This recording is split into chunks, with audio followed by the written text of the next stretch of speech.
అందరికీ జై భీమ్లు.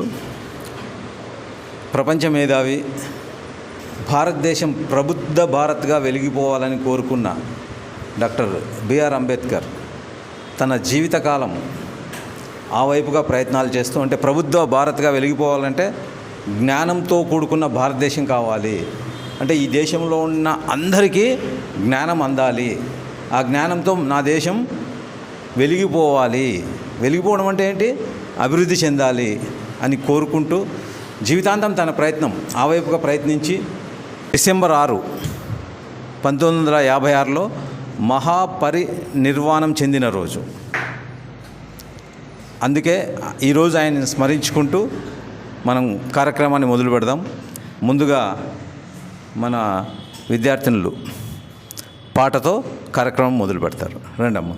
ఏమైపోయే వాళ్ళము అంబేద్కరు లేకుంటే, ఏ చీకటి మింగునో తను వెలుగై రాకుంటే, తరాలు మన స్థితి గతులు మారక తల్లడిల్ల కథ సకుల జనం, బ్రతుకు అగ్రకుల విషకోగిట్ల పడి నలిగిపోవు కదా నేటి దినం. ఏమైపోయే వాళ్ళము అంబేద్కరు లేకుంటే, ఏ చీకటి మింగునో తను వెలుగై రాకుంటే, అడుగు అడుగు తను అనుభవించిన బాధను తలచి, భావితరాల భవిష్యత్తు అంతా ముందే తెలిసి, అడుగు అడుగు తను అనుభవించిన బాధను తలచి, భావితరాల భవిష్యత్తు అంతా ముందే తెలిసి, తన నెత్తుడి చుక్కల లక్షల అక్షరాలుగా మార్చాడు, భారత జన నుదిటి రాతను అంబేద్కరు మార్చాడు. ఏమైపోయే వాళ్ళము అంబేద్కరు లేకుంటే, ఏ చీకటి మింగునో తను వెలుగై రాకుంటే, రాజ్యాంగం అణువు అణువులో జీవము నింపి, నేల మీద ప్రతి జీవజాతికి మనుగడ చూపి, రాజ్యాంగం అణువు అణువులో జీవము నింపి, నేల మీద ప్రతి జీవజాతికి మనుగడ చూపి, ప్రపంచమే తొంగి చూసేలా ప్రతిదీ పొందుపరిచాడు, విశ్వంలో ఉన్న జ్ఞానులకు గురువులాగా నిలిచాడు. ఏమైపోయే వాళ్ళము అంబేద్కరు లేకుంటే, ఏ చీకటి మింగునో తను వెలుగై రాకుంటే, తెలుసుకొని తెలుపగరండి ఆయన చరిత, గొంతెత్తి విషమించు మహానీయుడి ఘనత. తెలుసుకొని తెలుపగరండి ఆయన చరిత, గొంతెత్తి వినిపించు మహానీయుడి ఘనత. నిన్న నేడు రేపటి తరాల నడిపే దూత, రాజ్యాంగం రాజ్యమిచ్చిన అందరి నేత. ఏమైపోయే వాళ్ళము అంబేద్కరు లేకుంటే, ఏ చీకటి మింగునో తను వెలుగై రాకుంటే, సకల జనులు నిత్యం కొలిసే రూపం తనది, సుఖశాంతులు పంచ కదిలిన అడుగులు తనవి. సకల జనులు నిత్యం కొలిసే రూపం తనది, సుఖశాంతులు పంచ కదిలిన అడుగులు తనవి. బ్రతుకంతా ప్రజాసేవకై పరితపించి నిలిచాడు, మతవాదుల కుట్రలు కూల్చి అంతిమ శ్వాసను విడిచాడు.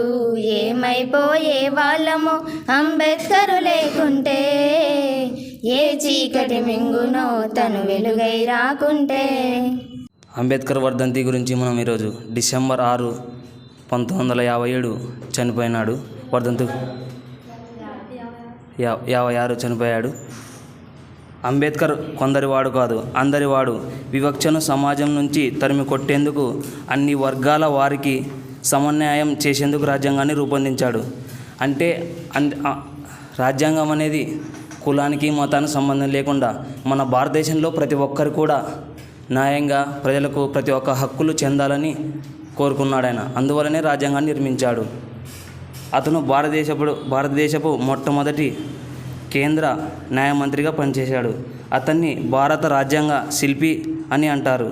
మన దేశంలో అతిపెద్ద డ్యామ్ను కూడా నిర్మించాడు. హిమాచల్ ప్రదేశ్లో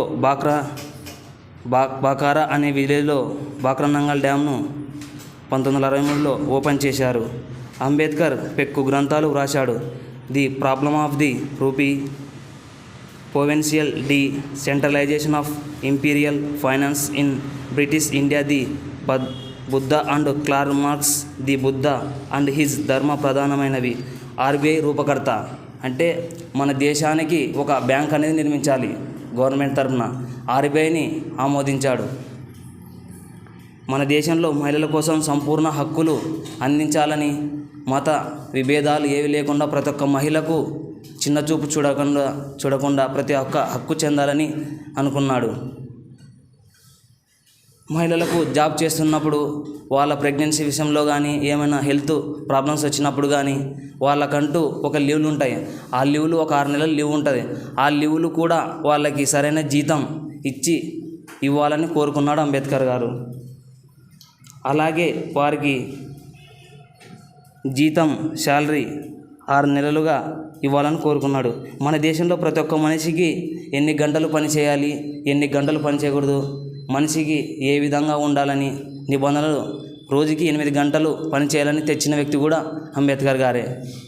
8 గంటల కొద్దీ ఎక్కువ పని చేయడం వల్ల దానికి సపరేట్గా మనకంటూ అమౌంట్ తీసుకోవాలని కూడా చెప్పాడు.